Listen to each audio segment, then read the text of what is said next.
May mga pusong sadyang isinarana ng panahon, binalot ng pighati at takot na muling masaktan. Pero paano kung isang araw, may isang taong darating na may dalang kakaibang sulo?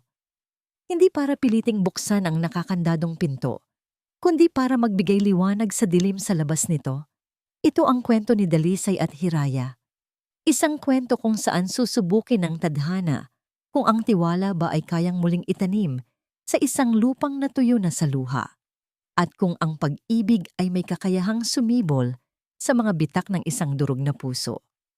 Samahan niyo po akong muli sa isang panibagong paglalakbay ng puso dito sa inyong paboritong channel. Mula sa kadiliman ng kanyang pribadong opisina, pinagmamasdan ni Dalisay Montenegro ang babae sa isa sa mga monitor na nasa harapan niya. Ang tanging liwanag sa silid ay nagmumula sa malamig na display ng CCTV screens na siyang nagsisilbing mga mata niya sa bawat sulok ng malawak at malungkot na Villa Amihan. Sa monitor na may numerong 4, ang playroom ng kanyang mga anak, nakatayo ang babae, Hiraya Di Masilaw. Simple lang ang suot nito, isang kupas na blusa at maong na pantalon. Ang kanyang buhok ay nakatali lang sa isang simpleng ponytail. Sa unang tingin, mukha siyang ordinaryo, isang taong madali mong malalagpasan sa daan. Ngunit para kay Dalisay, siya ay isang estranghero, isang potensyal na banta sa loob ng kanyang santuwaryo.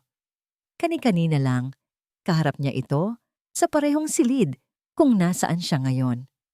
Naaalala pa ni Dalisay ang lamig ng kanyang boses nang tanungin niya ito. May karanasan ka ba sa mga bata?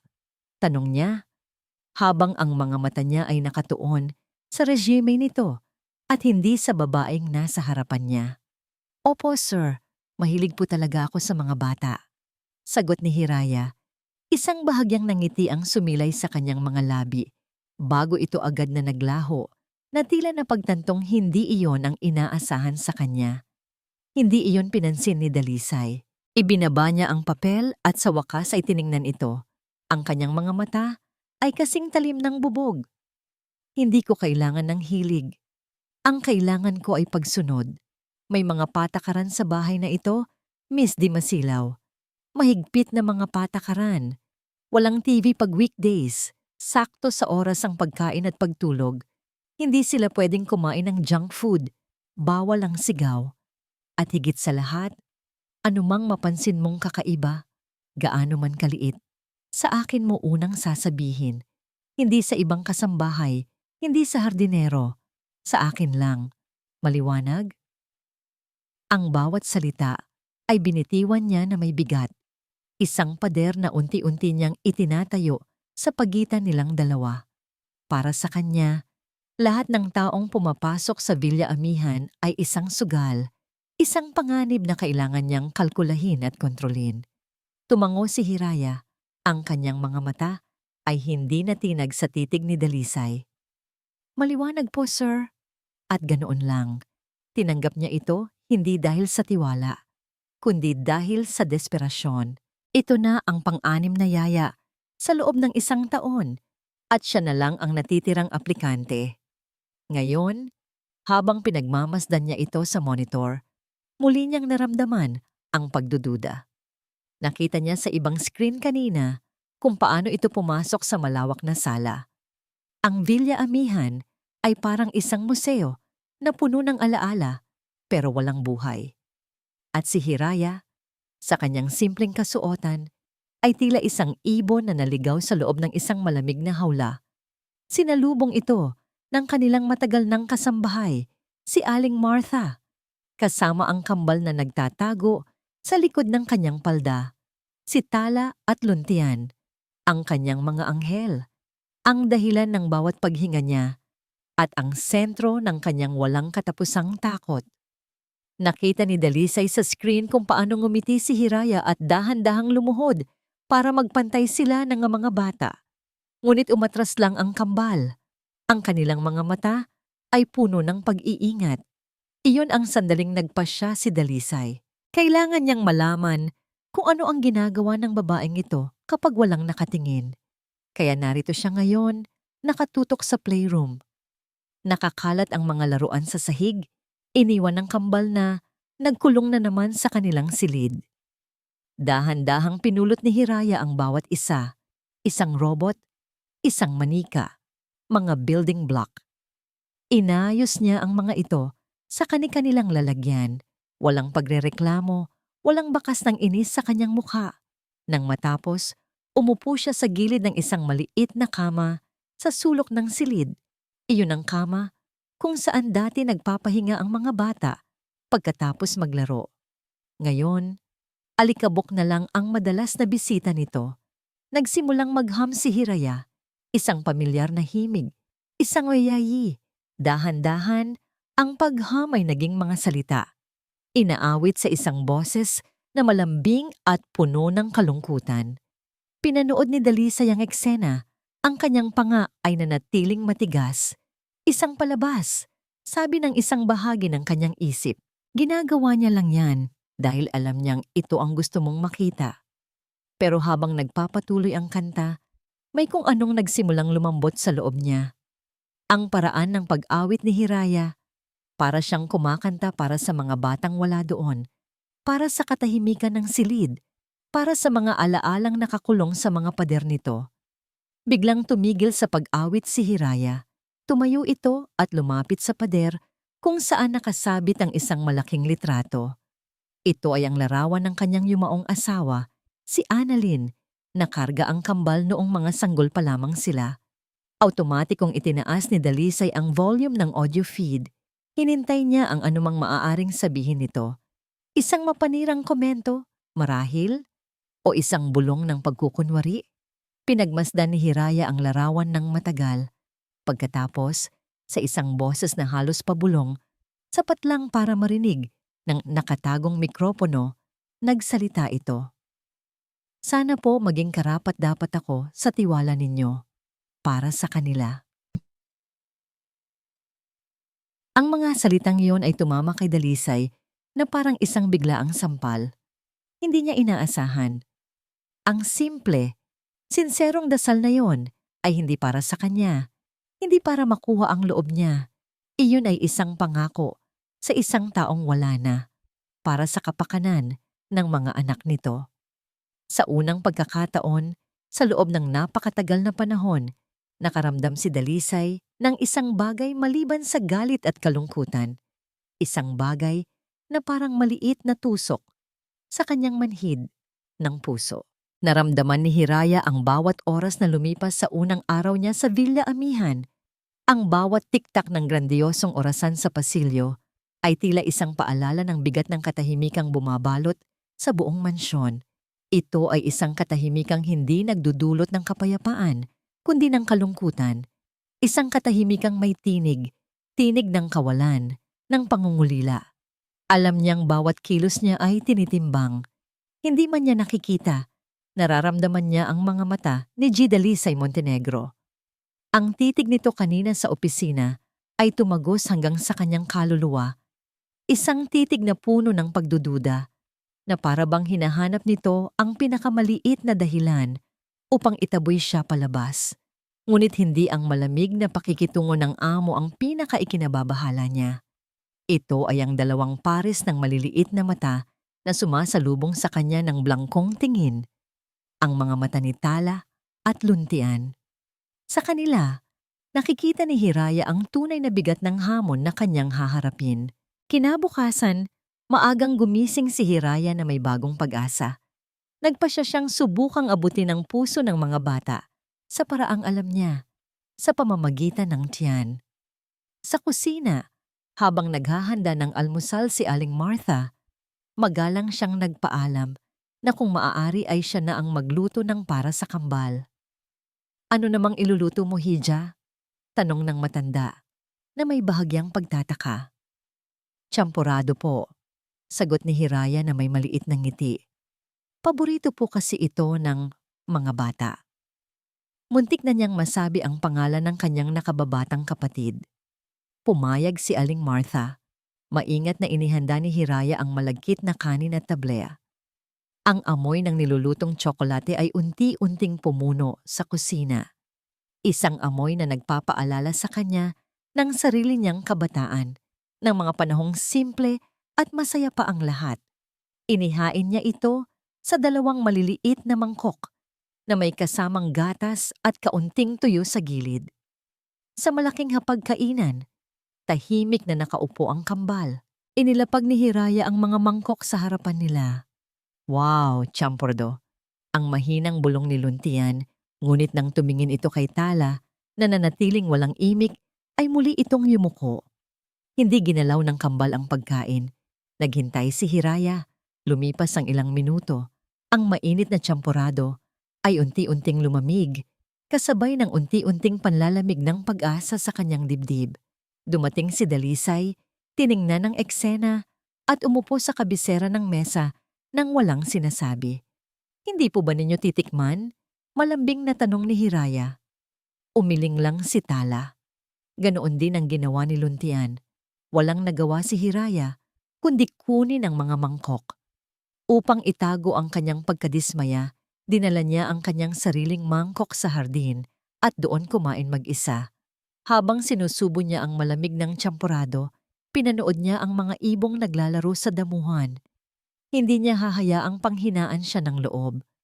Alam niyang ang paghilom ng sugat ay hindi minamadali. Nang gabing iyon, isang malakas na bagyo ang dumating. Ang hangin ay humahampas sa mga bintana at ang kulog ay yumanig sa buong mansyon.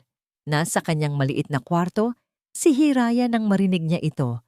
Isang pigil na sigaw. Hindi siya nagdalawang isip. Mabilis siyang tumakbo palabas, patungo sa silid ng kambal. Bukas ang pinto. Nakita niya si Tala na nakaupo sa kama nito. Yakap ang unan. Habang si Luntian ay nanginginig sa sulok, ang mga kamay ay nakatakip sa tainga. Luntian, tawag niya. Nag-angat ng muka ang bata. Ang mga mata nito ay nanlalaki sa takot sa bawat kidlat na gumuguhit sa kalangitan. Dahan-dahang lumapit si Hiraya at umupo sa sahig sa tabi nito. Hindi niya ito hinawakan. Nagsimula lang siyang magsalita sa isang mahinahon at paulit-ulit na tono. Ligtas ka dito, Tiyan. Ingay lang yan sa labas. Parang malaking tambol lang sa langit. Ligtas ka dito. Nang muling kumulog, napapikit si Luntian. Sa pagkakataong yon, nagsimulang kumanta si Hiraya, ang parehong oyayi na inawit niya kahapon sa playroom. Sa ugoy ng duyan. Dahan-dahang ibinaba ni Luntian ang kanyang mga kamay. Nakinig ito. Ipinagpatuloy ni Hiraya ang pagkanta. Ang kanyang boses ay naging kanlungan sa gitna ng unos. Unti-unti, gumapang si Luntian palapit sa kanya, hanggang sa ang ulo nito ay sumandal na sa kanyang balikat. Hinaplos ni Hiraya ang buhok ng bata hanggang sa naramdaman niyang bumigat na ang paghinga nito. Nakatulog na ito. Inalalayan niya ito pabalik sa kama. Bago siya umalis, lumingon siya kay Tala. Nakatingin ito sa kanya. Ang mga mata ay puno ng emosyong hindi pa niya kayang pangalanan. Ngumiti lang si Hiraya at isinara ng marahan ang pinto. Kinabukasan, habang nag-aayos siya sa silid ng mga bata, may napansin siyang isang bagay sa ilalim ng kama ni Tala. Isang maliit at maalikabok na kahon na gawa sa kahoy. Maingat niya itong kinuha at binuksan. Sa loob, may isang balerina na porselana na nakatayo sa ibabaw ng salamin. Isa itong music box. Pinihit niya ang susi sa likod. Isang malambing at pamilyar na himig ang tumugtog. Nakita niya si Tala na pumasok sa silid at napatigil nang marinig ang musika. Alam mo ba kung anong kanta to? Tanong ni Hiraya. Umiling si Tala, ngunit ang mga mata nito ay hindi maalis sa umiikot na balerina. Ito ang Clair de Lune, sabi ni Hiraya. Napakaganda, hindi ba? Lumapit si Tala, hinawakan nito ang kahon. Mommies, bulong nito, ang boses ay basag. At doon, nagsimulang tumulo ang mga luhang kanina pa nito, pinipigilan. Umiyak si Tala ng walang tunog. Ang maliliit niyang balikat ay nanginginig. Hindi alam ni Hiraya ang gagawin, kundi ang manatili sa kanyang tabi. Ngunit sa kanyang pagkagulat, si Tala mismo ang yumakap sa kanyang baywang. Isinubsob ang mukha sa kanyang blusa at doon ibinuhos ang lahat ng kanyang pangungulila. Niyakap ni Hiraya ang bata ng mahigpit. Sa di kalayuan, sa isang madilim na opisina, isang pares ng mga mata ang nanonood sa monitor at isang kamao ang tahimik na kumuyom habang pinapanood ang eksenang yon. Hating gabi na. Hindi makatulog si Hiraya. Ang yakap ni Tala kanina ay nagbukas ng sarili niyang mga sugat. Bumaba siya sa kusina para uminom ng tubig. Umaasang ang lamig nito ay papawiin din ang bigat sa kanyang dibdib. Nakatayo siya sa tabi ng malaking bintana, nakatanaw sa hardin na naliligo sa liwanag ng buwan. Naalala niya ang kanyang pamilya, ang kanyang mga pangarap na isinantabi, ang mga sakripisyong ginawa niya na walang nakakaalam. Isang taksil na luha ang pumatak sa kanyang pisngi, sinundan ng isa pa. Doon sa dilim, sa katahimikan ng mansyon, tahimik siyang umiyak para sa sarili niya. Sa kabilang dako ng kusina, sa may pintuan, nakatayo si Dalisay. Bumaba rin siya para kumuha ng tubig. Natigilan siya nang makita ang anino ni Hiraya sa may bintana. Nakita niya ang pagyugyog ng mga balikat nito. Nakita niya ang sakit na hindi nito ipinapakita sa umaga. May kung anong kumirot sa puso niya, isang pagnanais na magtanong na lumapit. Ngunit bago pa man siya makahakbang, mabilis na pinunasan ni Hiraya ang kanyang mga luha, huminga ng malalim at lumingon para umalis. Hindi nito napansin ang kanyang presensya sa dilim. Dumaan lang ito sa kabilang pasilyo at nawala. Naiwan si Dalisay na mag-isa, hawak ang isang basong walang laman, at sa kanyang isip ay ang imahe ng mga lihim na luhang yon. Ang imahe ng mga lihim na luha ni Hiraya ay hindi maalis sa isip ni Dalisay. Kinabukasan, may kakaibang bigat sa kanyang dibdib. Pinagmamasdan niya ito habang tinutulungan ng kambal na mag-almusal. Mayroong isang kalmadong efisyensya sa bawat kilos nito, isang pasensyang tila hindi nauubos. Ngunit ngayon, sa likod ng bawat ngiti na ibinibigay nito sa mga bata, nakikita na ni Dalisay ang anino ng kalungkutang na silayan niya kagabi. Ang pader na itinayo niya sa paligid ng kanyang puso ay nagsimulang magkaroon ng mga bitak. Ang pagdududa ay napapalitan ng isang damdaming hindi pa niya kayang pangalanan. Isang uri ng pagkamausisa. Sino nga ba talaga si Hiraya di Masilaw? Ang pagkakataong masubok ang tunay na halaga ni Hiraya ay dumating nang hindi niya inaasahan. Hapon na at katatapos lang ng malakas na ulan. Nasa opisina si Dalisay, sinusubukang mag-focus sa mga numero sa kanyang computer screen nang bumukas ang pinto. Siluntian, namumutla at hingal na hingal. "Daddy! Si Ate Tala! She's hot!" Sigaw ng bata. Ang boses ay puno ng takot. Agad na tumayo si Dalisay. Ang kanyang puso ay biglang kumabog ng malakas. Tumakbo siya patungo sa silid ng mga bata. Ang bawat hakbang ay kasabay ng pag-akyat ng kaba sa kanyang lalamunan. Ang eksenang bumungad sa kanya ay isang organisadong kaguluhan. Nakahiga si Tala sa kama. Namumula ang mga pisngi at nanginginig sa kabila ng makapal na kumot. Si Aling Martha ay nag-aalalang nakatayo sa gilid. At sa gitna ng lahat, naroon si Hiraya. "Aling Martha, pakikuha po ng planggana na may maligamgam na tubig at malinis na bimpo." "Bilis po," utos ni Hiraya. Ang kanyang boses ay kalmado ngunit may diin. Walang bakas ng pagpapanik. "Anong nangyayari?" tanong ni Dalisay. Ang boses ay mas mataas kaysa sa kanyang inaasahan. Lumingon sa kanya si Hiraya. "Mataas po ang lagnat niya, sir. Kailangan po nating pababain." Lumapit siya kay Tala at hinaplos ang noo nito. "Andito lang si Ate Hira, Tala. Huwag kang matakot." Naramdaman ni Dalisay ang sarili na tila isang estranghero sa sariling silid ng kanyang anak. Siya dapat ang may kontrol. Siya dapat ang nag-aalaga. Ngunit sa sandaling iyon, Ang isip niya ay blangko. Ang tanging alam niya ay ang takot. Ang parehong takot na naramdaman niya noong mga huling araw ni Annalyn. Dumating si Aling Martha, dala ang planggana. Kinuha ito ni Hiraya at maingat na piniga ang bimpo bago ito idinampi sa noo, mga kilikili at singit ni Tala. Ipinaliwanag niya sa mahinang boses, mas epektibo po ang maligamgam na tubig kaysa sa malamig para pababain ang lagnat. Tumayo lang si Dalisay sa isang tabi, pinagmamasdan ang bawat kilos ni Hiraya. Nakita niya ang dedikasyon, ang pag-aalaga na hindi lang basta trabaho, para itong isang ritual na paulit-ulit na niyang ginawa. Sa loob ng halos isang oras, hindi umalis si Hiraya sa tabi ni Tala, palit-palit sa pagpunas at pag-awit ng mahinang oyayi. Unti-unti, ang panginginig ni Tala ay humupa at napalitan ng mahimbing na paghinga. Nakatulog na ito. Huminga ng malalim si Hiraya at saka lang niya tila napansin na naroon pa rin si Dalisay, tahimik na nakamasid. Mukhang bumababa na po ang lagnat niya, sir, pero kailangan pa rin po siyang bantayan.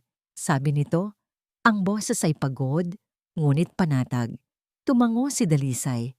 Lumakad siya palabas ng silid at sumunod si Hiraya. Sa pasilyo, sa ilalim ng malamlam na ilaw, huminto siya at hinarap ito.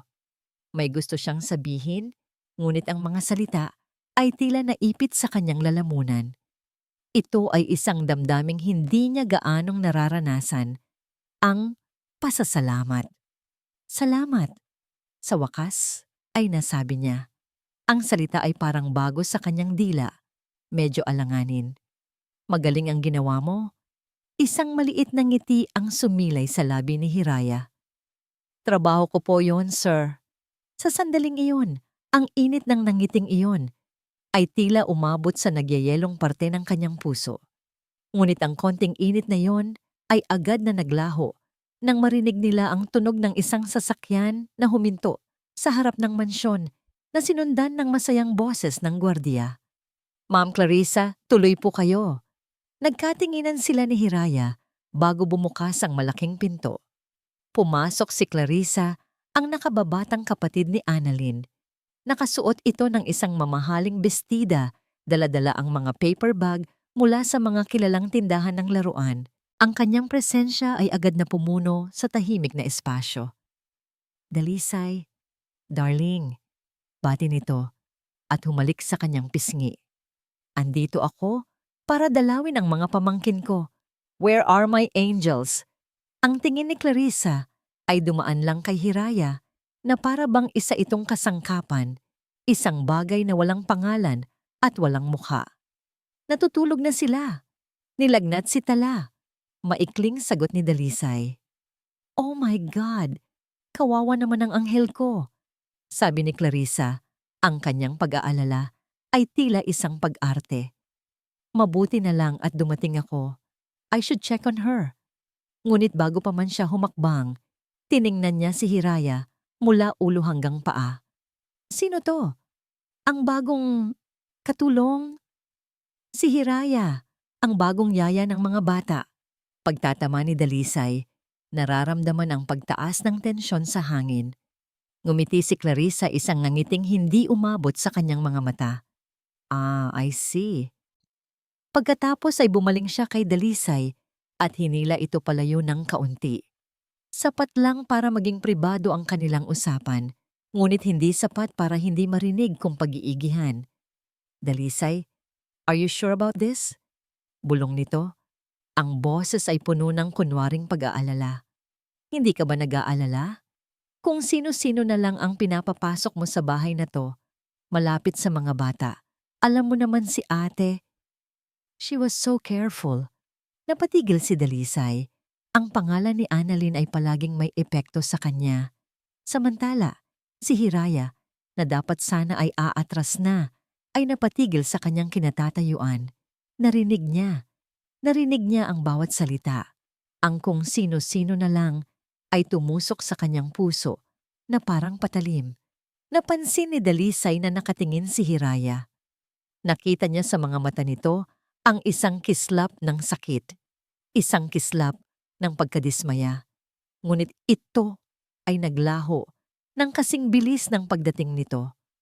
Agad itong napalitan ng isang blankong ekspresyon, isang propesyonal na maskara. Marahan itong tumango sa direksyon nila, na tila nagpapaalam at tahimik na naglakad palayo, pabalik sa silid ng mga bata, doon sa kanyang lugar. Naiwan si Dalisay na katabi si Clarissa, ngunit ang tingin niya ay nakasunod sa anino ni Hiraya na papalayo. Ang bagong tuklas na pasasalamat ay nabahiran na ngayon ng isang pamilyar na damdamin. Ang lason ng pagdududa. Ang mga salita ni Clarissa ay parang mga tinik na bumaon sa isip ni Hiraya, kung sino-sino na lang. Sa mga sumunod na araw, ang bawat sulok ng Villa Amihan ay tila may mga matang mapanghusga. Si Clarissa ay nagpasya na manatili ng ilang araw, at ang kanyang presensya ay nagdulot ng isang malamig na tensyon na kayang hiwain ng kutsilyo. Sinikap ni Hiraya na manatiling propesyonal. Ginawa niya ang kanyang mga tungkulin ng may dobleng pag-iingat, tinitiyak na walang maipipintas sa kanyang trabaho. Ngunit ang bawat kilos niya ay tila minamanmanan ni Clarissa, na palaging merong isang matamis, ngunit mapanuring ngiti sa kanyang mga labi. Ang kampanya ng banayad na paninira ay nagsimula isang umaga. Nagtatrabaho si Dalisay sa kanyang home office. Ang mesa nito ay puno ng mga blueprint para sa isang importanteng proyekto. Si Hiraya ay nagwawali sa di kalayuan nang pumasok si Clarissa. May dalang isang tray na may lamang juice at biskwit. "Dalisay, darling, here's a little snack for you," sabi nito sa malambing na boses. "Oh, Hiraya," dagdag nito, na tila ngayon lang siya napansin. "Pakikuha mo ngayong mga laruan ng bata sa may hagdan, baka may madapa pa." Isang simpleng utos. Tumango si Hiraya at naglakad patungo sa direksyon ng mesa ni Dalisay upang makadaan. Eksakto sa kanyang pagdaan, biglang natapilok si Clarissa. "Oh!" sigaw nito. Ang baso ng orange juice ay tumapon. Ang malamig na likido ay kumalat sa ibabaw ng malaking blueprint na tila isang malaking mantsa ng pagdududa. "Oh my goodness, Clarissa!" Gulat na sabi ni Dalisay. Mabilis na tumayo. "I'm so sorry, Dalisay." Agad na sabi ni Clarissa. Ang kanyang mga mata ay nanlaki sa pagkukunwaring gulat. Ngunit mabilis siyang lumingon kay Hiraya. "Naku, Hiraya, sana nag-ingat ka sa dinadaanan mo. Bigla ka na lang sumulpot."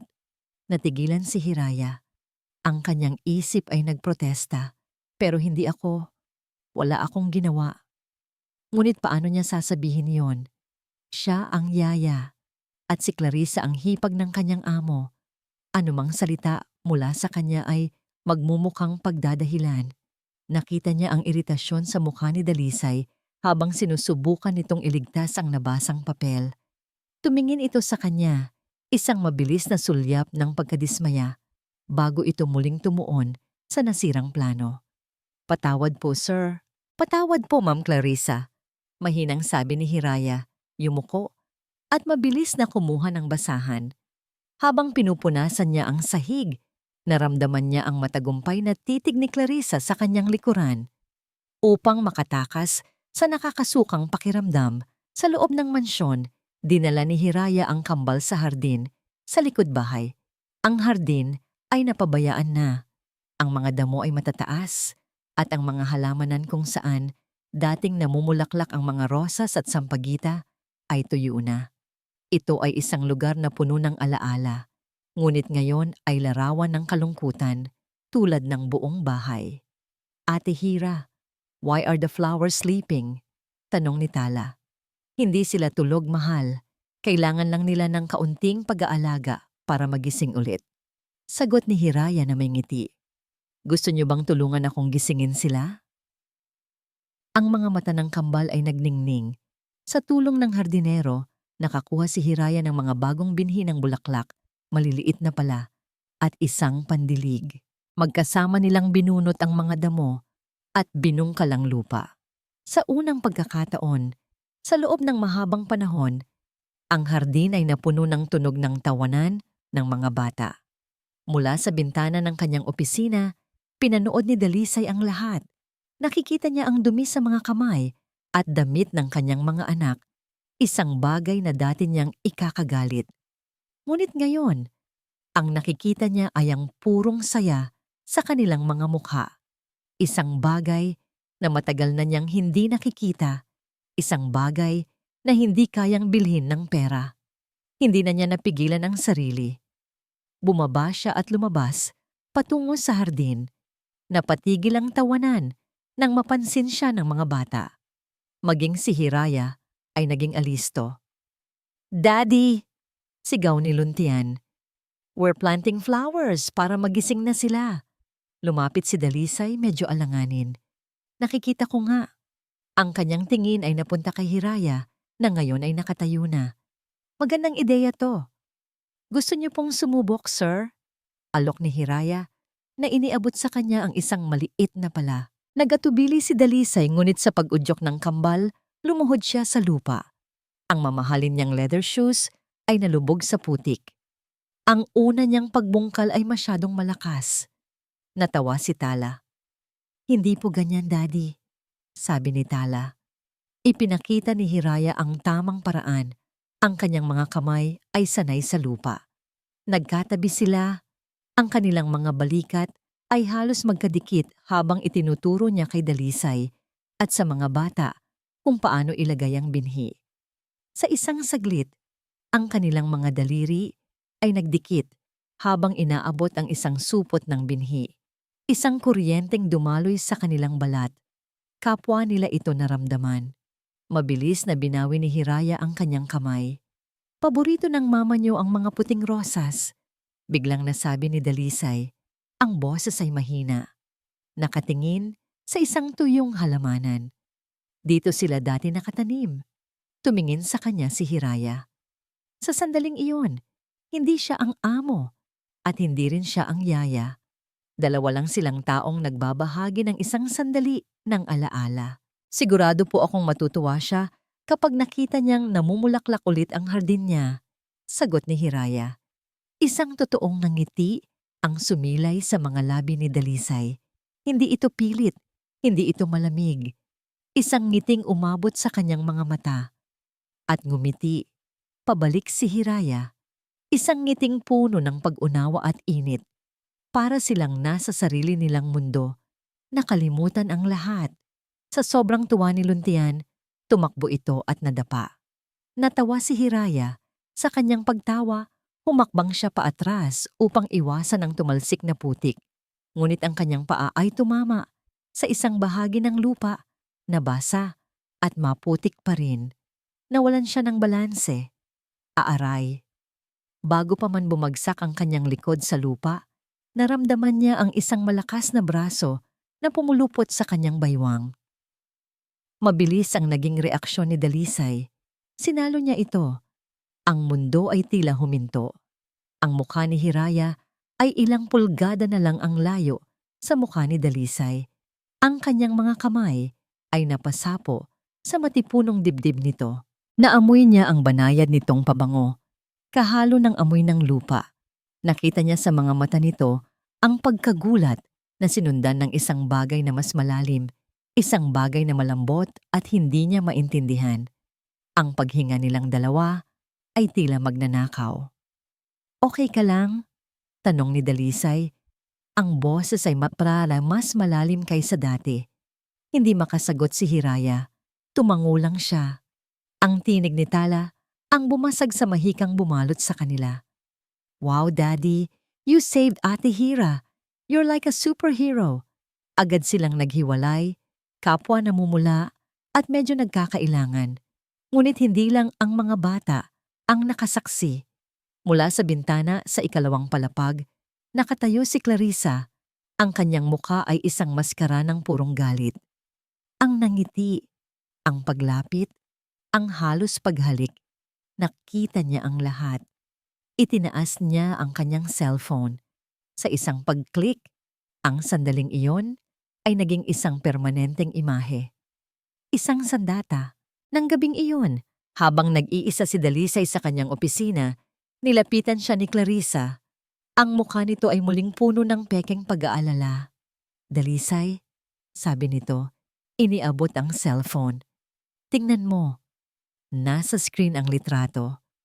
Ang anggulo ay nagpalabas na mas malapit sila, mas intimo. Ang itsura sa kanilang mga muka ay tila hindi lang pagkagulat, kundi pananabik. Tinitigan ni Dalisay ang litrato. Naramdaman niya muli ang init ng katawan ni Hiraya sa kanyang mga braso. Ngunit ang boses ni Clarissa ay parang lason na pumatak sa kanyang tainga. Mukhang masyado na siyang nagiging komportable dito, Dalisay. Baka nakakalimutan niya kung saan lang ang lugar niya.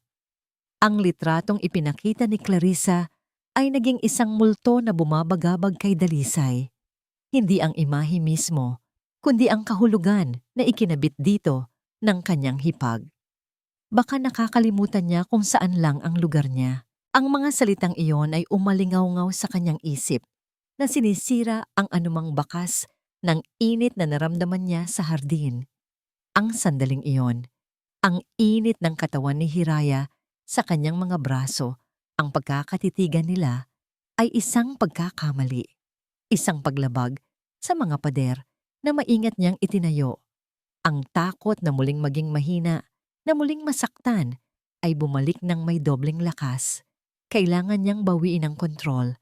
Kailangan niyang ipaalala hindi lang kay Hiraya, kundi pati na rin sa kanyang sarili kung ano ang mga hangganan. Kinabukasan, ang Dalisay na nakasama nila sa hardin ay naglaho. Ang bumalik ay si G. Montenegro, ang amo na malamig at istrikto. Ang kanyang mga utos ay naging mas maikli. Ang kanyang mga tingin ay naging mas matalim. Nagsimula siyang maghanap, hindi man niya aminin sa sarili, ng isang pagkakamali. Isang patunay na tama ang kanyang pagdududa na ang paglambot ng kanyang puso ay isang kahinaan na hindi dapat maulit. Ang pagkakataon ay dumating isang hapon. Nakagawian na ni Hiraya na ilabas ang mga bata para maglakad-lakad sa loob ng malawak na bakuran ng mansyon tuwing 4:00. Ang patakaran ni Dalisay, eksaktong 1 oras, walang labis, walang kulang. Nasa sala si Dalisay, nagkukunwaring nagbabasa ng dyaryo, pero ang totoo ay pasulyap-sulyap siya sa orasan. 5:00 na, wala pa sila. 5:05, wala pa rin. 5:15 nang marinig niya ang masayang tawanan ng mga bata na papalapit sa pinto. Pumasok sila. Ang kanilang mga pisngi ay namumula dahil sa hangin. Si Tala ay may hawak na isang dilaw na bulaklak at si Luntian naman ay tuwang-tuwang ipinapakita kay Hiraya ang isang gagamba sa isang dahon. Ibinaba ni Dalisay ang dyaryo.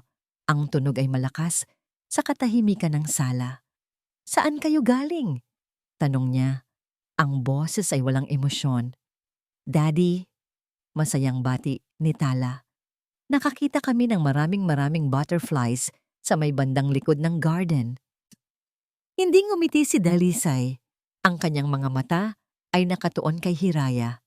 "Anong oras na, Miss Dimasilaw?" Natigilan si Hiraya. Tumingin siya sa orasan sa pader.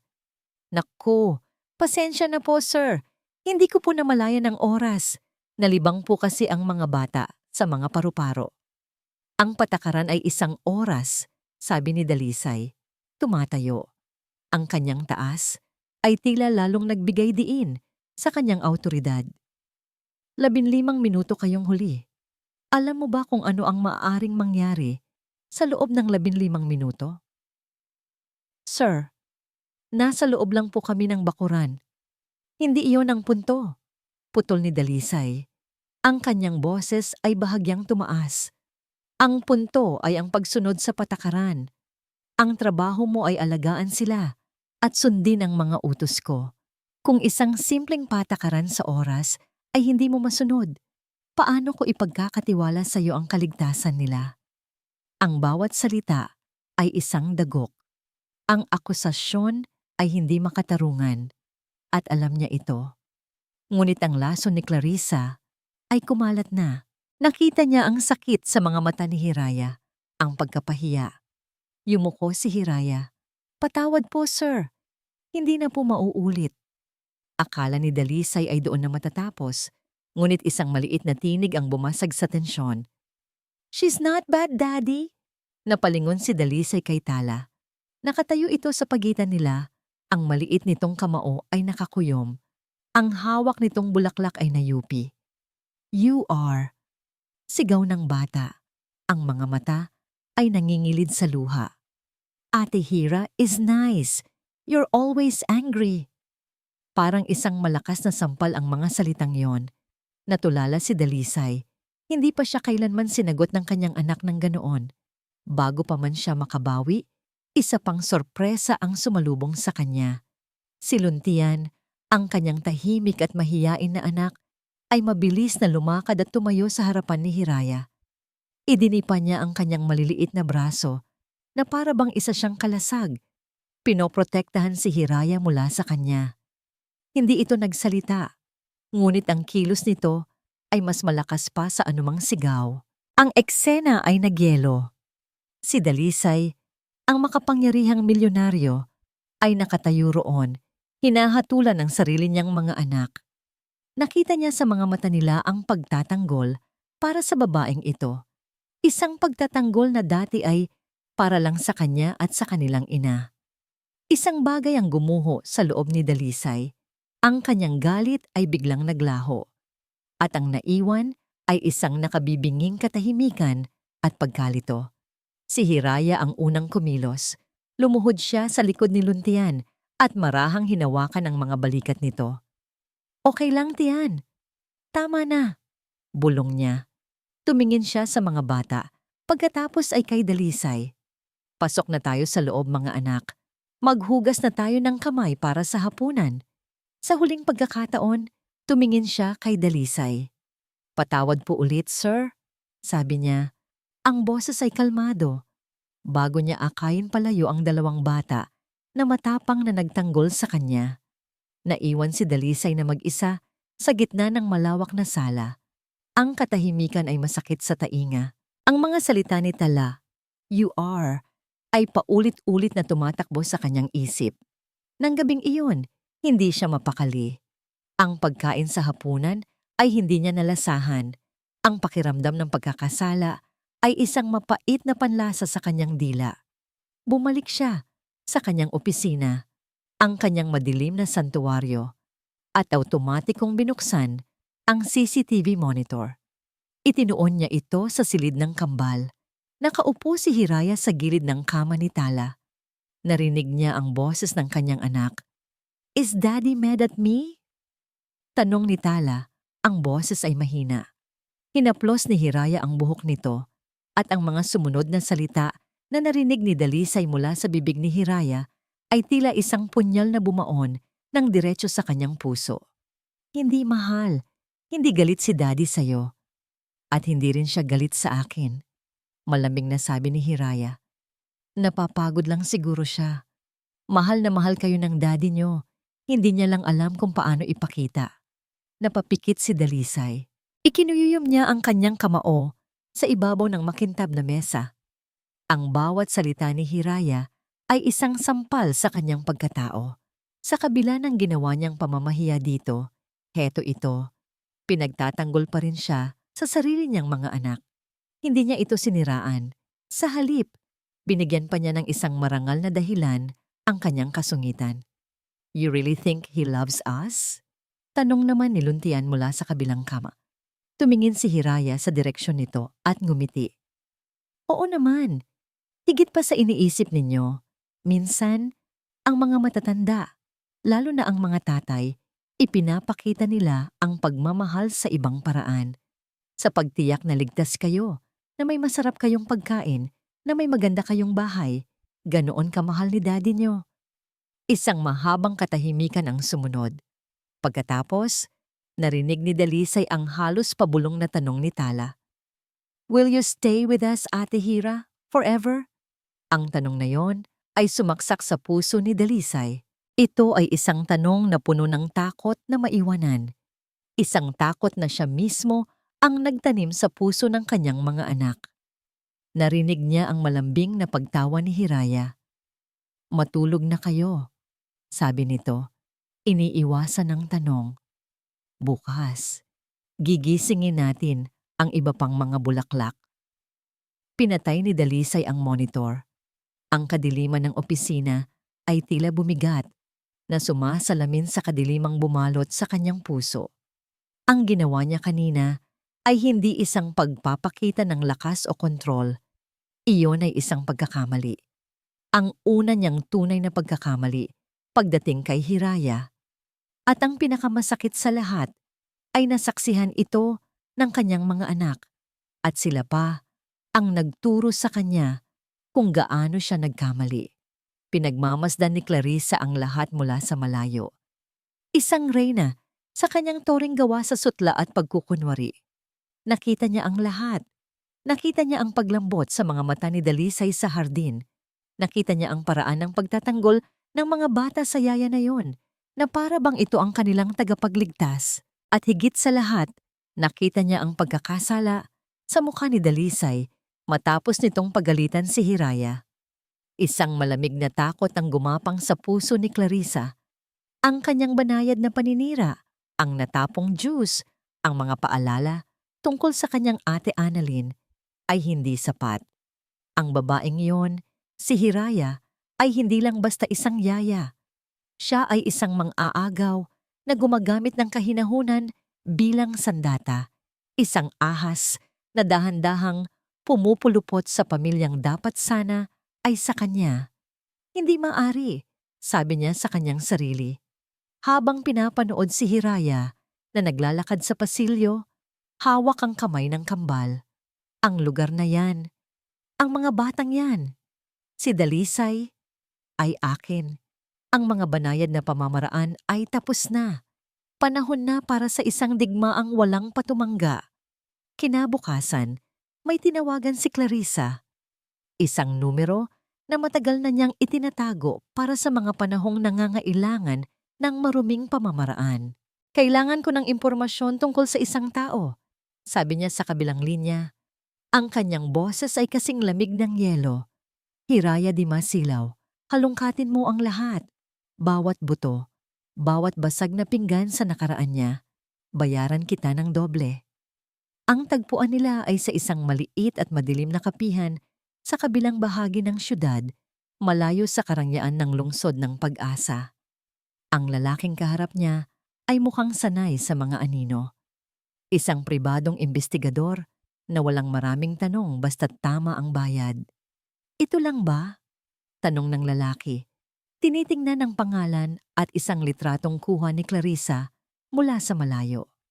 Gusto kong malaman ang lahat, diin ni Clarissa. Mga utang, mga kaaway, mga sikreto, lalo na ang mga bagay na ayaw niyang malaman ng iba. Makalipas ang 2 araw, natanggap ni Clarissa ang tawag. Muli silang nagkita sa parehong lugar. Inilapag ng imbestigador ang isang kulay kape na sobre sa mesa. Mas marumi pa sa inaakala mo, ma'am, sabi ng lalaki na may ngisi. Binuksan ni Clarissa ang sobre. Ang kanyang mga kuko na perpektong napinturahan ay bahagyang nanginginig sa pananabik. Sa loob ay may mga papeles, mga kopya ng opisyal na dokumento, at sa ibabaw ng lahat, isang police report na may kasamang mugshot. Ang larawan ay kupas, ngunit malinaw na si Hiraya iyon. Mas bata, mas payat. Ang kanyang mga mata ay puno ng takot at kawalan ng pag-asa. Sa ilalim ng larawan ay ang kanyang pangalan at isang salita na nagpatigil sa paghinga ni Clarissa. Kaso, pagnanakaw. Isang mabagal, matamis, at nakalalason ng ngiti ang gumuhit sa mga labi ni Clarissa. Ito na. Ito ang sandatang wawasak kay Hiraya. Ito ang bombang sasabog sa mismong paanan niya at magpapatalsik sa kanya palabas ng Villa Amihan, palabas ng buhay nila, magpakailanman. Magnanakaw, ang salita ay parang musika sa kanyang pandinig. Isang magnanakaw. Ipinasok niya ang isang magnanakaw sa loob ng pamamahay ni Dalisay, malapit sa kanyang mga anak, malapit sa mga alahas ng kanyang kapatid. Muli niyang naalala ang eksena sa hardin. ang pagngiti ni Dalisay, ang halos pagdikit ng kanilang mga labi. Ang lahat ng yon ay isang pagkukunwari, isang palabas ng isang sanay na magnanakaw na hindi lang gamit ang ninanakaw, kundi pati na rin ang tiwala. Hawak na niya ang katotohanan, hawak na niya ang kapangyarihan. Ngayon, ang kailangan na lang ay ang perpektong tiyempo. Hindi niya ito maaring ibigay ng direkta kay Dalisay. Magmumukha siyang kontrabida, isang desperadang hipag. Kailangan itong magmukhang isang babala mula sa tadhana, isang lihim na natuklasan mismo ni Dalisay. Nag-isip siya at isang perpektong plano ang nabuo sa kanyang isip. Kinopya niya ang mga dokumento. Inilagay niya ang mga ito sa isang malinis na long brown envelope. Walang pangalan ng nagpadala. Walang anumang bakas na mag-uugnay sa kanya. Ipinadala niya ito sa pamamagitan ng isang private courier service diretso sa opisina ni Dalisay, minarkahan bilang urgent and confidential. Nang hapong iyon, tiniyak niyang wala siya sa Villa Amihan. Kailangan niyang maging malayo kapag sumabog ang bomba. Mula sa kanyang penthouse apartment na may hawak na isang baso ng mamahaling alak, tinawagan niya si Dalisay. Tiniyak niyang ang kanyang boses ay puno ng panginginig at pekeng pag-aalala. Hello, Dalisay. Clarissa, napatawag ka? Dalisay, may gusto lang akong itanong, sabi niya na para bang nag-aalangan. May natanggap ka ba? Isang sulat o kahit anong package? May narinig kasi ako. Isang bagay na nakakabahala. Package? May dumating kanina pero hindi ko pa binubuksan. Bakit? Huminga ng malalim si Clarissa, ang kanyang panghuling pag-arte. Dalisay, pakiusap, buksan mo. May kailangan kang malaman tungkol sa babaeng yan. Tungkol kay Hiraya. Ibinaba niya ang tawag. Itinaas niya ang kanyang baso ng alak. Nakangiti sa sarili niyang refleksyon sa salamin. Checkmate.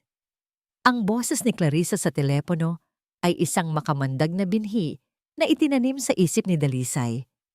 Pagkatapos niyang ibaba ang tawag, ang kanyang mga mata ay napako sa kulay kapeng sobre na nakapatong sa kanyang mesa. Urgent and confidential. Dati, hindi niya ito papansinin, ngunit ngayon, ang sobre ay tila may sariling tibok, isang nagbabadyang panganib. Ang pakiramdam ng pagkakasala mula sa nagdaang araw ay naroon pa rin, ngunit ngayon ay nababalutan na ito ng panibagong pagdududa. Alin ang totoo? Ang Hiraya na nagtanggol sa kanya sa harap ng mga bata? O ang babaeng pinag-iingat sa kanya ni Clarissa? Gamit ang nanginginig na kamay, pinunit niya ang sobre. Ang unang nahulog sa kanyang mesa ay isang pamilyar na larawan. Ang mugshot. Ang mukha ay mas bata, mas payat, ngunit walang duda. Si Hiraya iyon. Ang mga matang nakatitig sa kamera ay hindi ang mga matang kilala niya na puno ng kahinahunan. Ang mga yon ay mata ng isang taong nasukol, puno ng takot. Sunod-sunod na bumagsak ang iba pang mga dokumento, isang kopya ng police report. Ang mga detalye ay malinaw. Pangalan, Hiraya A. Di masilaw. Kaso, pagnanakaw. May petsa, may police station precinct number, may pangalan ng nagreklamo. Isang maliit na convenience store. Ang halaga ng ninakaw ay hindi malaki, ngunit ang krimen ay naroon. Nakasulat sa itim at puti. Para siyang sinuntok sa sikmura. Ang hangin ay tila naubos sa kanyang baga. Ang bawat piraso ng papel sa kanyang mesa ay isang piraso ng ebidensya ng isang malaking panloloko. Ang Hiraya sa hardin. Ang Hiraya na nag-alaga kay Tala. Ang Hiraya na kumakanta ng oyayi. Lahat ba yon ay isang palabas? Isang kalkuladong pag-arte para makuha ang kanyang tiwala, ang tiwala ng kanyang mga anak? Ang inisyal na pagdududa niya noong unang araw ay bumalik. Hindi na isang alon, kundi isang tsunami na winasak ang lahat ng bakas, ng paghanga at namumuong pagtingin na naramdaman niya. Naramdaman niya ang matinding kahihiyan. Nagpauto ako, sabi ng isang boses sa kanyang isip. Pinapasok niya ang isang magnanakaw sa kanyang tahanan. Ipinagkatiwala niya rito ang kanyang mga anak, ang kanyang pinakamahalagang yaman. Isang nag-aapoy na galit, mas mainit at mas mapanira kaysa sa anumang naramdaman niya dati, ang umakyat mula sa kanyang sikmura patungo sa kanyang dibdib. Isang galit na ipinanganak mula sa pakiramdam na siya ay pinagtaksilan. Pinindot niya ang intercom sa kanyang mesa. "Aling Martha," sabi niya. Ang kanyang boses ay kalmado sa isang nakakatakot na paraan. "Puntahan mo si Hiraya. Sabihin mong gusto ko siyang makausap dito sa opisina ko. Ngayon na, ilang sandali lang." May kumatok sa pinto. Pasok. Pumasok si Hiraya, may daladalang isang maliit na basket ng mga bagong pitas na bulaklak mula sa hardin na nagsisimula ng muling mamukadkad. Mayroon siyang isang maliit at nag-aalangang nangiti sa kanyang mga labi. "Sir, pinapatawag niyo daw po ako?" Hindi siya sinagot ni Dalisay. Hinintay niyang maisara ng tuluyan ng pinto. Bawat segundong lumilipas ay nagpabigat sa tensyon sa loob ng silid. Sa wakas, itinaas ni Dalisay ang kanyang tingin mula sa mga papel. Ang kanyang mga mata ay walang anumang bakas ng init. Ang mga ito ay 2 piraso ng matalim na yelo. Walang salitang namutawi sa kanyang bibig. Sa isang mabilis at marahas na kilos, inihagis niya ang mga dokumento sa ibabaw ng mesa. Kumalat ang mga ito sa harapan ni Hiraya.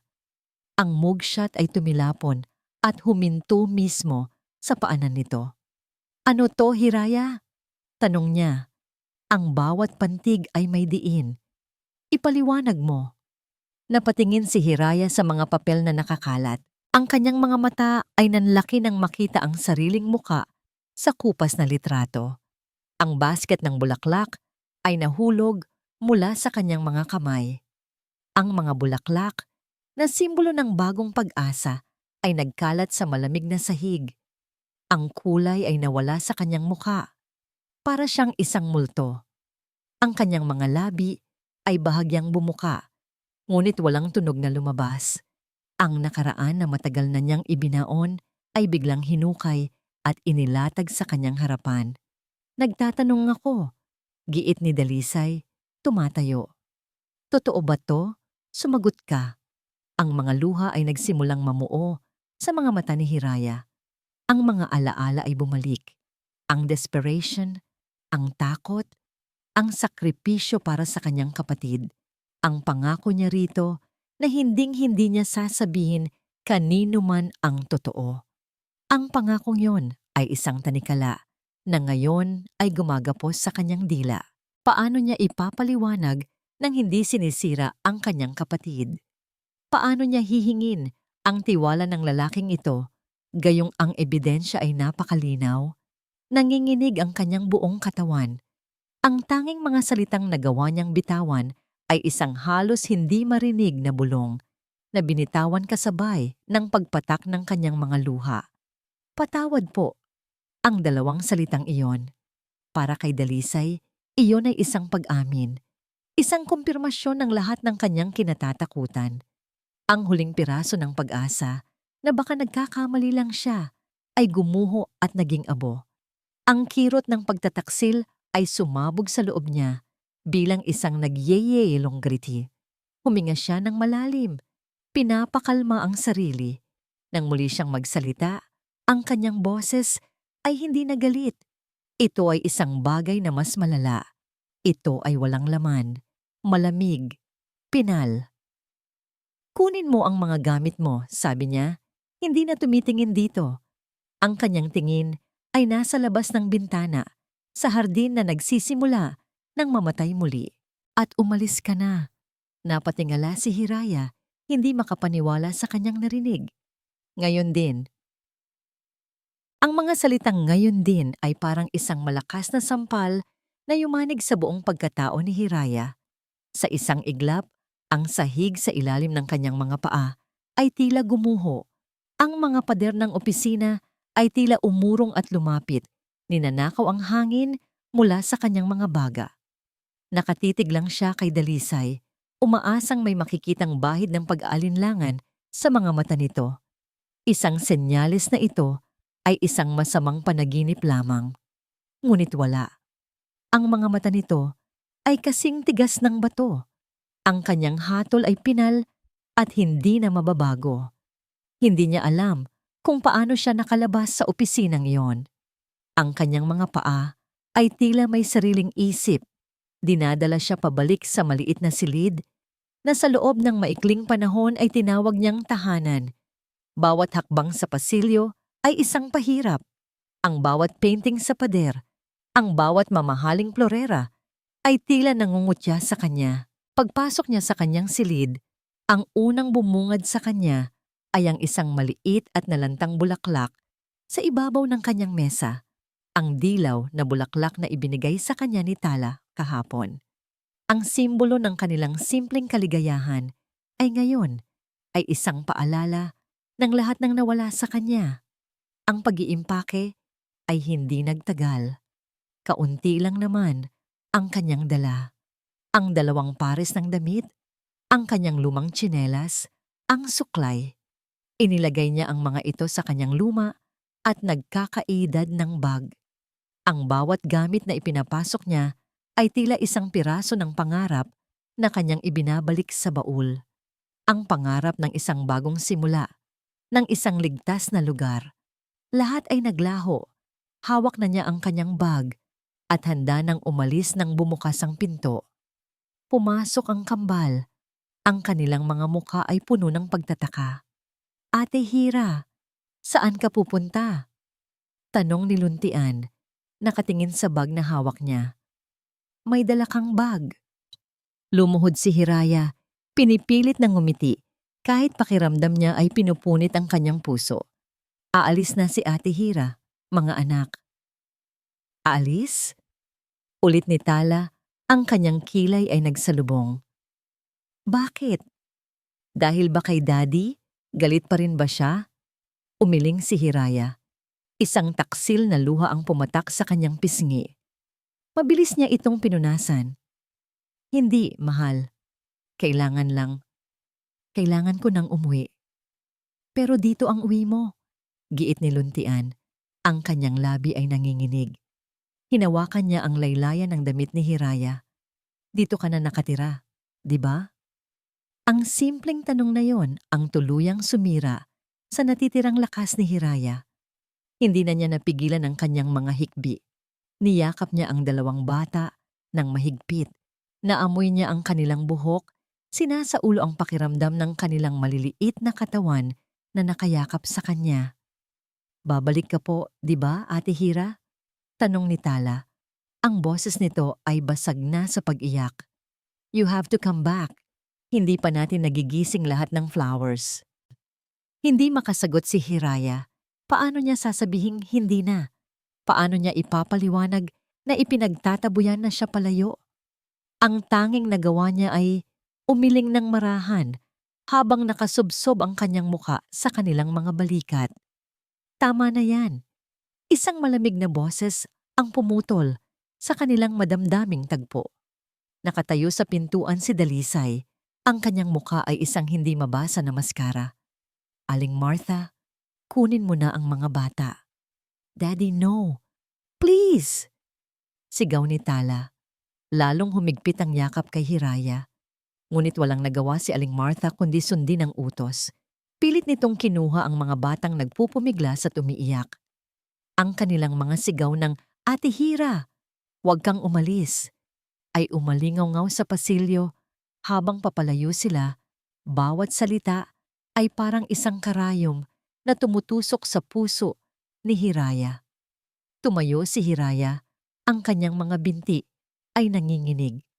Sa huling pagkakataon, tiningnan niya si Dalisay, ngunit hindi ito nakatingin sa kanya.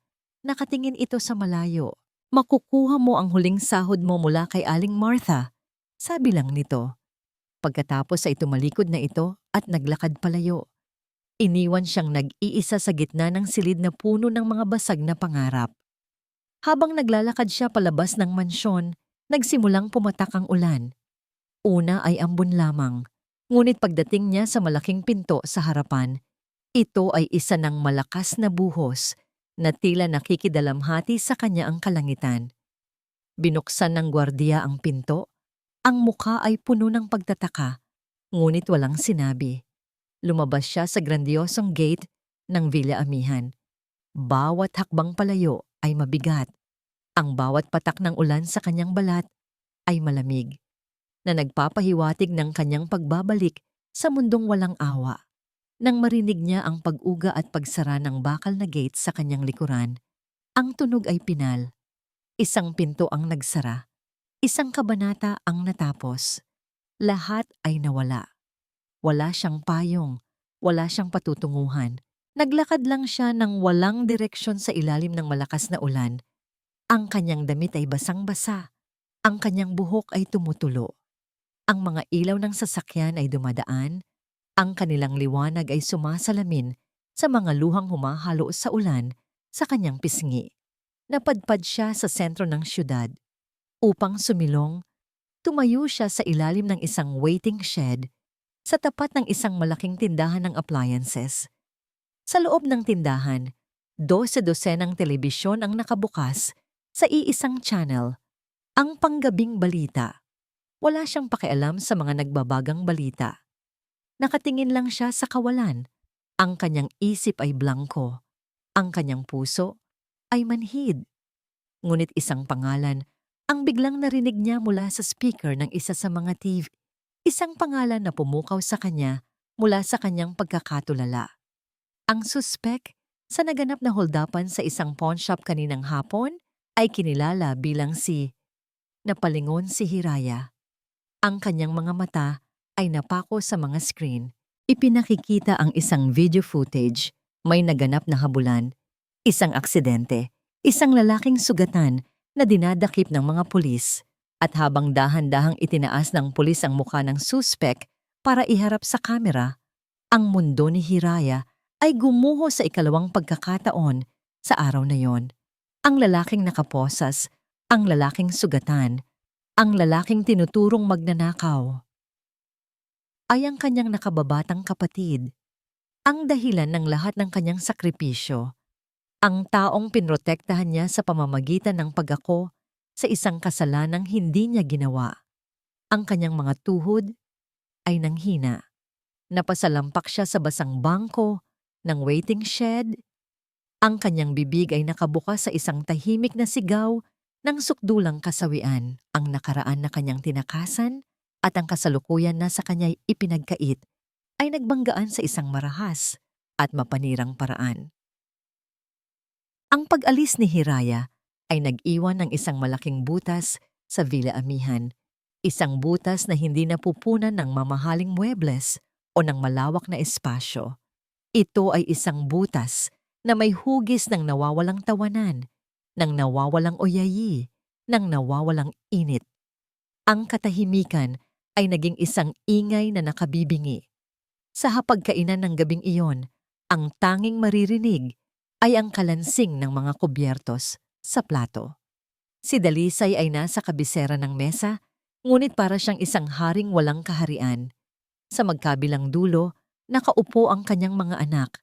Ang kanilang mga upuan ay tila mas malayo kaysa dati. Ang paboritong pagkain ng kambal ay nakahain, ngunit hindi nila ito ginagalaw. Tinutusok-tusok lang niluntian ang kanyang manok. Si Tala naman ay itinutulak ang mga gulay sa gilid ng kanyang plato.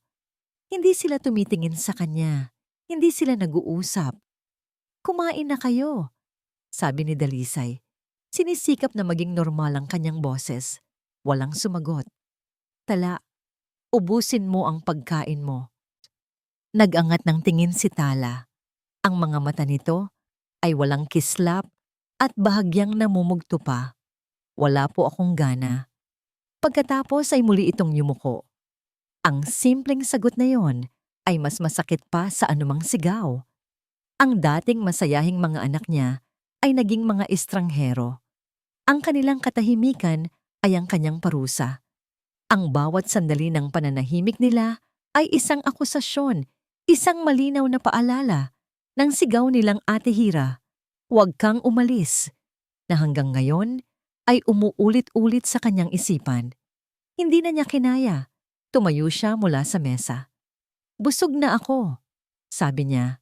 Kahit halos hindi niya nagalaw ang kanyang pagkain, nagkulong siya sa kanyang opisina, ang lugar kung saan niya ibinaba ang kanyang hatol.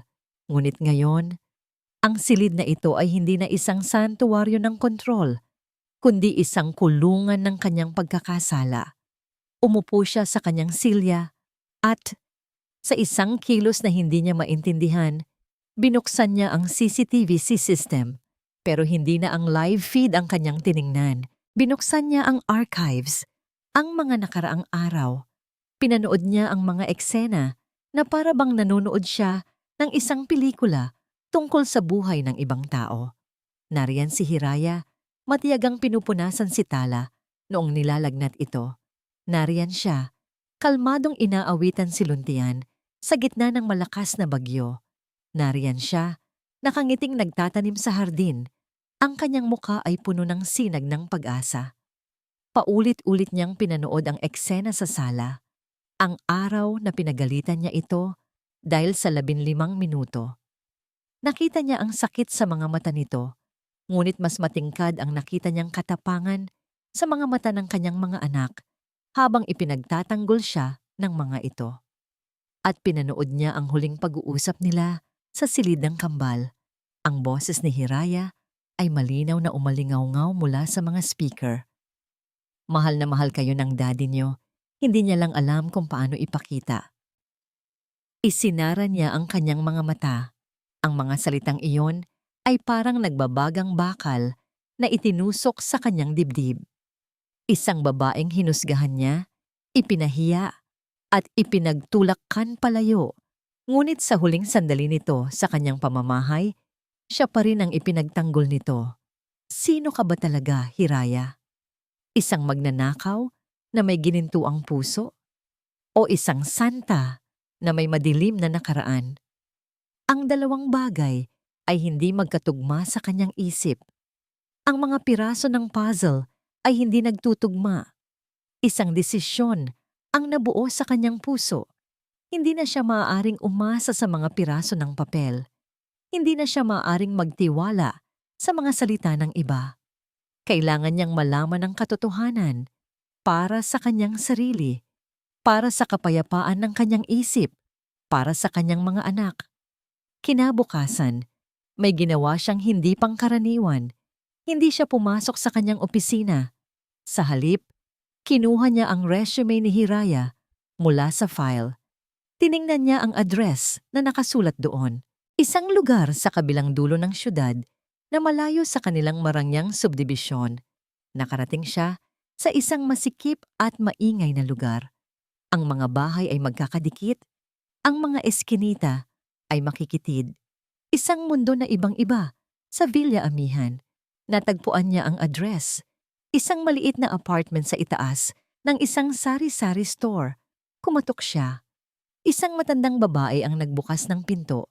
Ang muka ay puno ng pagtataka nang makita ang isang lalaking nakasuot ng mamahaling damit. "Ano po ang kailangan nila?" "Hahanapin ko po sana si Hiraya Di Masilaw," sabi ni Dalisay. "O kahit sino pong kamag-anak niya." Tumingin sa kanya ang matanda mula ulo hanggang paa. "Tita niya ako. Wala siya rito." "Sino po ba kayo?"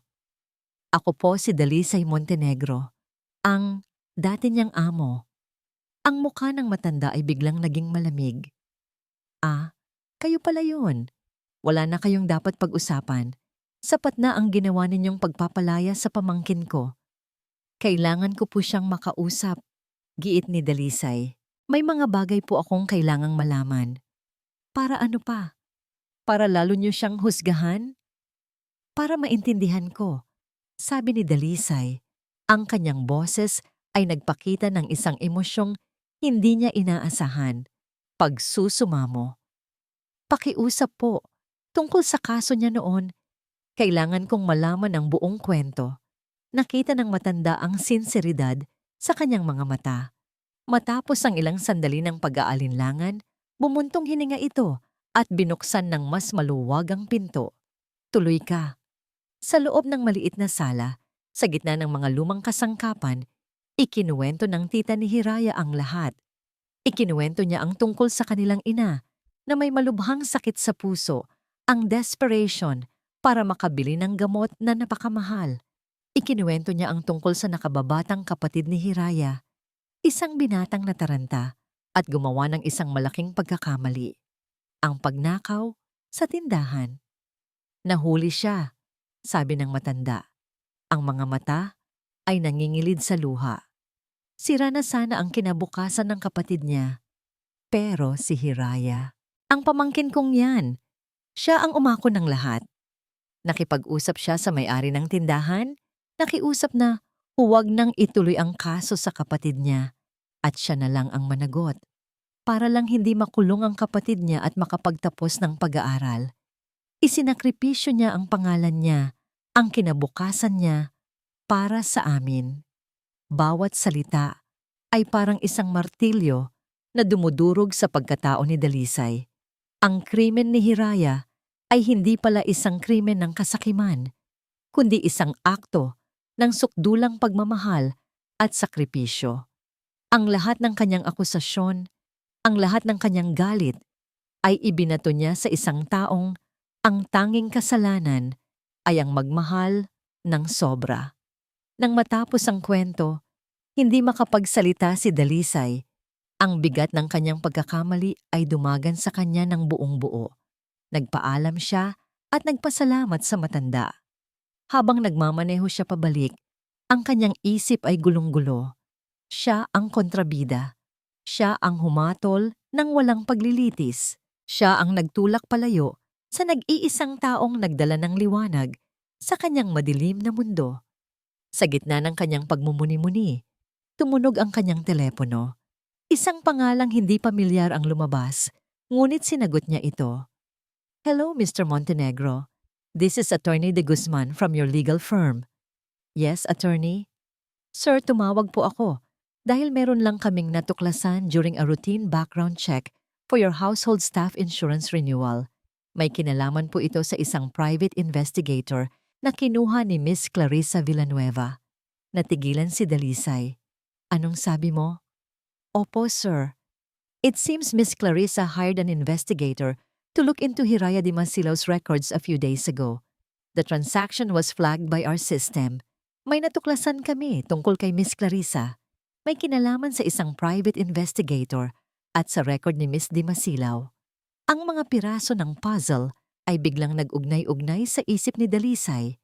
Ang anonymous na sobre, ang nag-alalang tawag ni Clarissa, ang perpektong tiyempo. Hindi lang siya nagkamali. Siya ay sinadyang linlangin. Ang biyahe pabalik sa Villa Amihan ay ang pinakamahaba at pinakamabilis na biyahe sa buong buhay ni Dalisay. Ang bawat kilometrong tinatakbo ng kanyang sasakyan ay kasabay ng pag-init ng kanyang dugo. Ang katotohanang natuklasan niya ay hindi lang isang simpleng pagkakamali. Ito ay isang masalimuot na bitag, isang makamandag na sabwatan na maingat na inilatag para sirain hindi lang si Hiraya, kundi pati na rin ang namumuo niyang pag-asa. Hindi siya nagkamali. Siya ay nilinlang. Pagpasok niya sa malaking gate, hindi na siya dumaan pa sa kanyang opisina. Dumiretso siya sa sala at doon natagpuan niya si Clarissa. Nakaupo ito sa paboritong upuan ni Annalyn na tila isa ng reyna sa kanyang bagong trono.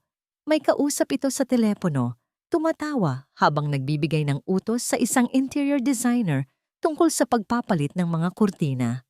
Nag-aasal na siyang bagong ginang ng Villa Amihan. I want everything in beige and gold, sabi ni Clarissa sa telepono. It needs to look more sophisticated. Dahan-dahang lumapit si Dalisay. Ang tunog ng kanyang mga sapatos sa marmol na sahig ang nagpatigil dito. Nang makita siya ni Clarissa, ang mukha nito ay nagliwanag sa isang matamis at pekeng ngiti.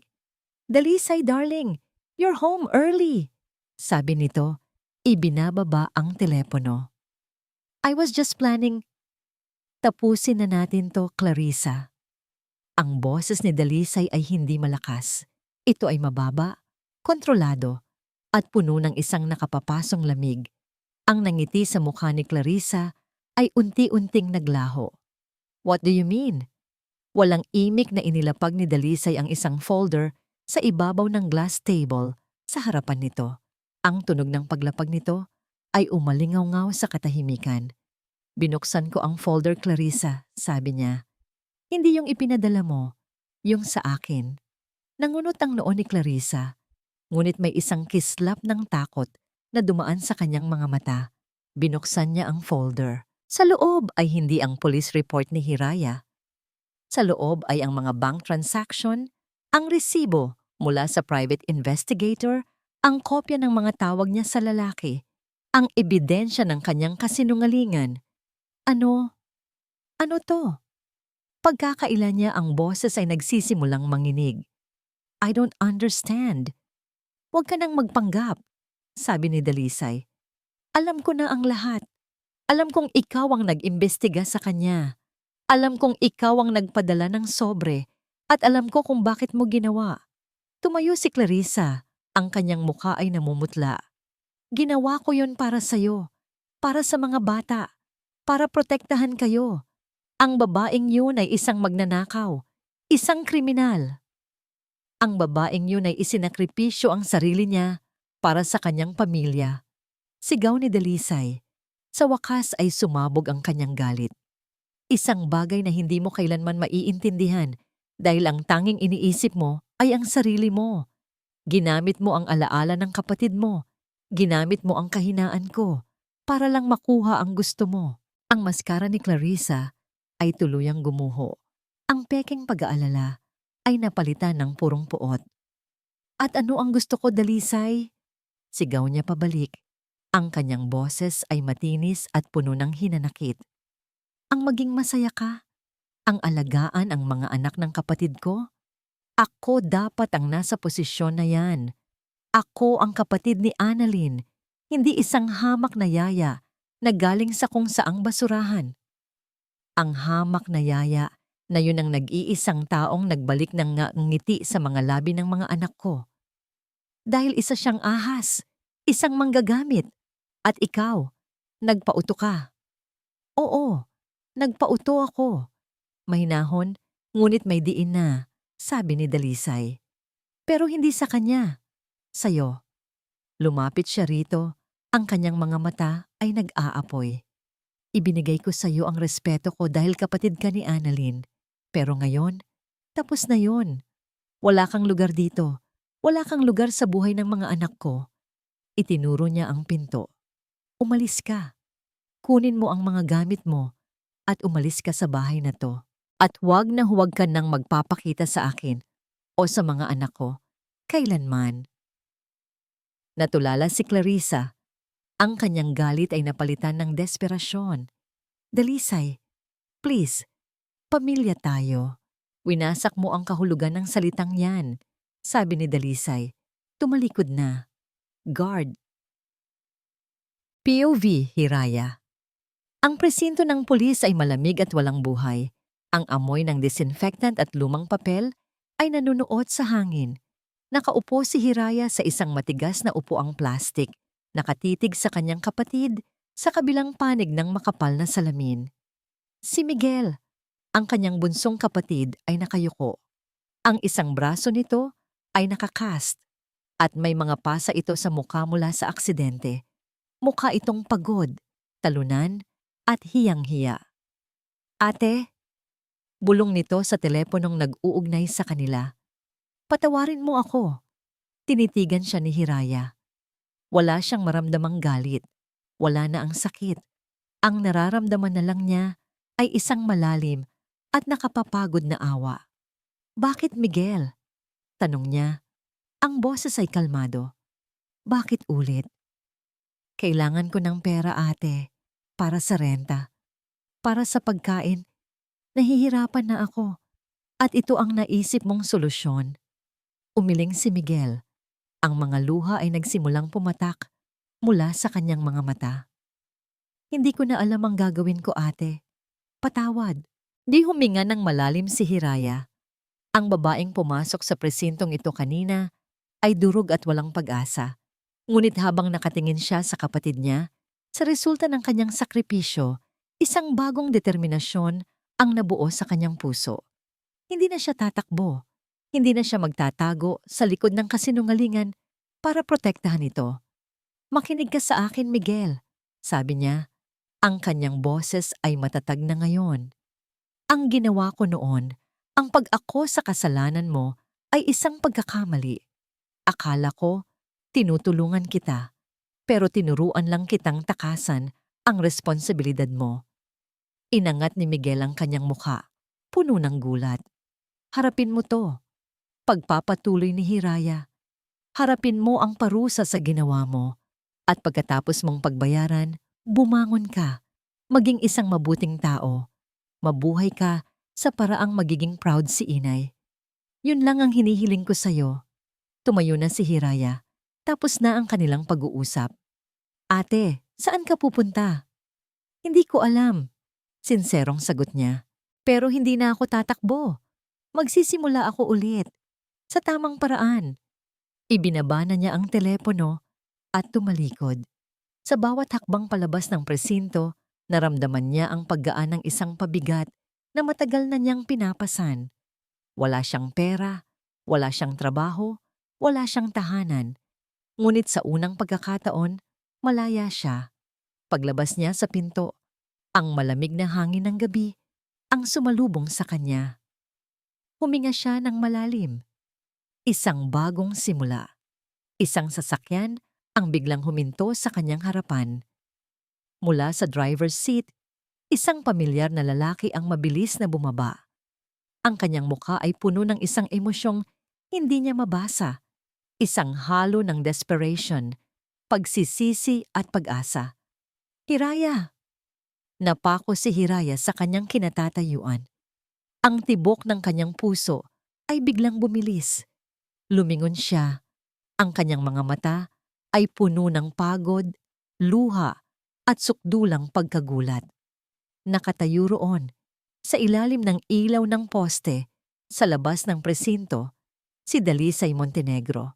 Nakatayo sila roon, sa ilalim ng malamlam na ilaw ng poste, ang ingay ng syudad ay tila isang malayong ugong na lang.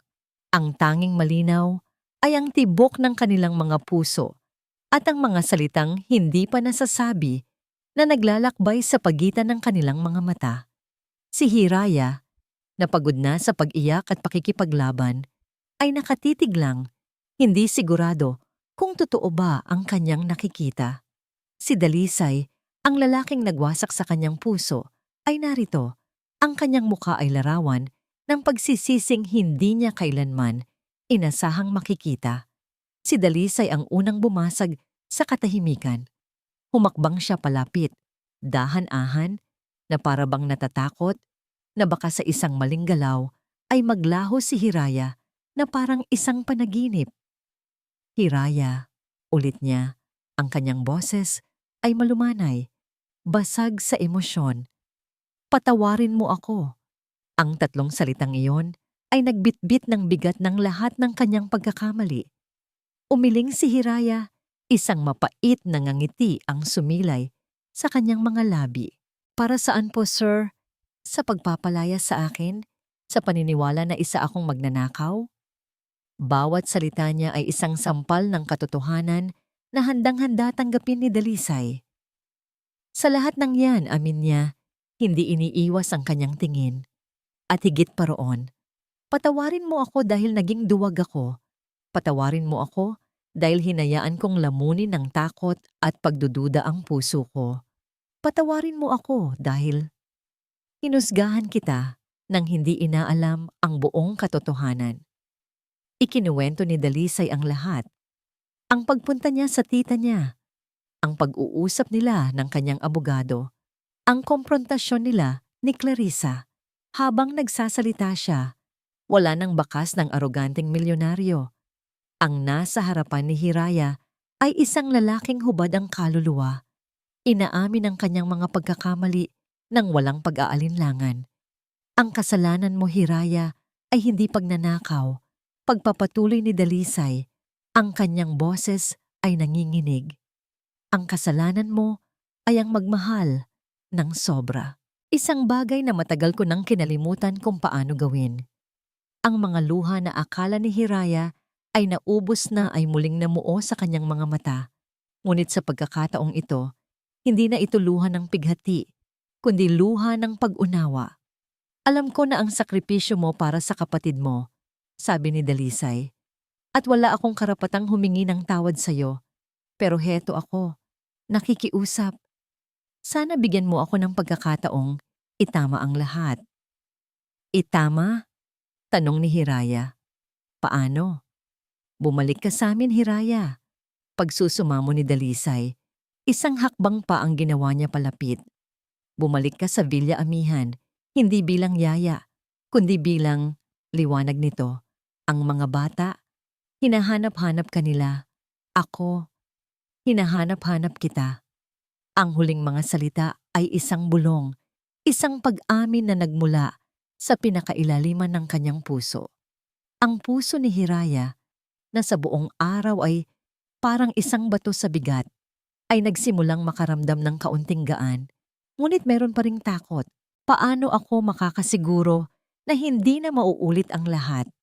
Na sa susunod na may bumulong sa'yo ng kasinungalingan, hindi mo na naman ako itataboy? Dahil hindi na ako makikinig sa mga bulong, sabi ni Dalisay. Sa'yo na ako makikinig. Sa puso ko na ako makikinig. Itinaas niya ang kanyang kamay, nag-aalangan, at marahang hinaplos ang pisngi ni Hiraya, pinupunasan ng isang luhang pumatak.